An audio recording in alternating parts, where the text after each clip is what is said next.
Soldier, Mage, King, Chapter 2, Sweet Dreams. Arthur had gone to sleep in his bed last night. Now he was standing in a tourney tent. Someone was standing so close to him he could feel their breath on his face. It was minty and warm. He stumbled and someone caught him, familiar hands on his shoulders. Arthur? Merlin's voice cut through the fog in his brain. His pain spiked and he cried out. What am I doing? He asked, trying to catch his breath. You're in a fight to the death, and you're losing, Merlin bit out. Arthur blinked. What the hell had he missed? What? No time, she said, shoving his sword into his hand. Don't you dare die out there.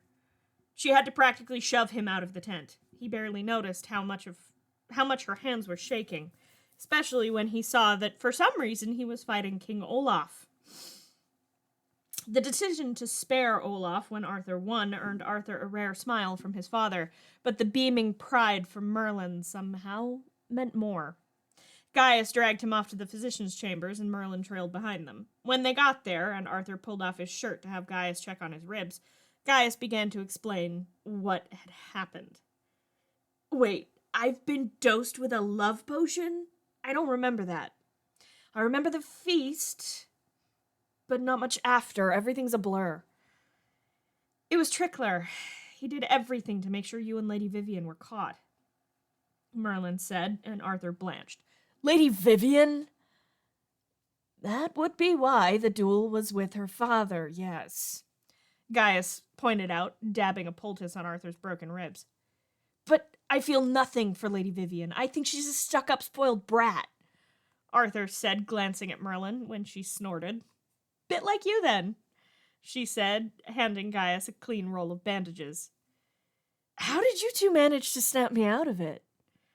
He asked, and Gaius and Merlin exchanged a look he'd seen them give each other time and time again. If he didn't know better, he'd say they developed a way to communicate solely through eyebrows. Gaius worked up a potion to counteract it. We dosed you in the tent, Merlin said, just a bit too fast. She was lying. She did this thing when she lied, where she tried not to look at anyone in the eye, but also consciously made eye contact after a moment, like she'd caught on to her own tell. She turned to the table and frowned, though it was almost over-exaggerated. Oh, look at that. We're out of willow bark. I'll be back. She took off, practically at a run, the door banging shut behind her. Arthur glanced at Gaius. He shook his head. Merlin did not return. As soon as Gaius was done patching Arthur up, he headed out towards his chambers. He paused as a familiar voice sounded from one of the unused bedchambers. It doesn't matter, Gwen. He doesn't even remember. That was Merlin, not going out to look for willow bark after all. It does matter, Merlin. You said the only way to break the spell was true love's kiss. Arthur froze at Gwen's words, glad he had already slipped into the shadows by the door. A kiss? From his true love. That's why I asked you to try. Merlin sounded desperate for some other explanation. And why I wouldn't. Arthur may have been infatuated with me for a moment, but he never loved me, Merlin. It wasn't my kiss that pulled him back to his senses. There was silence, save for a few footsteps. You should tell him, Gwen called. Merlin must have been walking away from her. Nothing can ever happen, Gwen. We both know that. He's a prince. He will someday be king. Silence fell again, and Arthur felt something in his heart crack. It can't ever happen, Gwen. More footsteps, then the click of a door closing. Then the footsteps came in his direction. The door opened, and Arthur snagged Gwen by the arm. She nearly shrieked in alarm, then blinked at him. Sire, Merlin kissed me in the tent. That's what broke the spell, he demanded. Gwen wouldn't lie to him. He'd known her for years.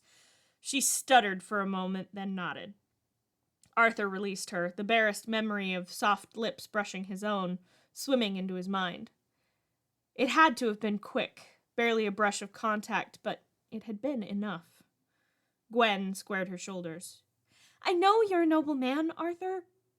Don't hurt her, please, Gwen demanded. She loves you, but I don't know if she'll ever say it. I don't think she'll ever force you to make a choice between her and your duty to Camelot. Arthur leaned his head against the cold stones of the wall.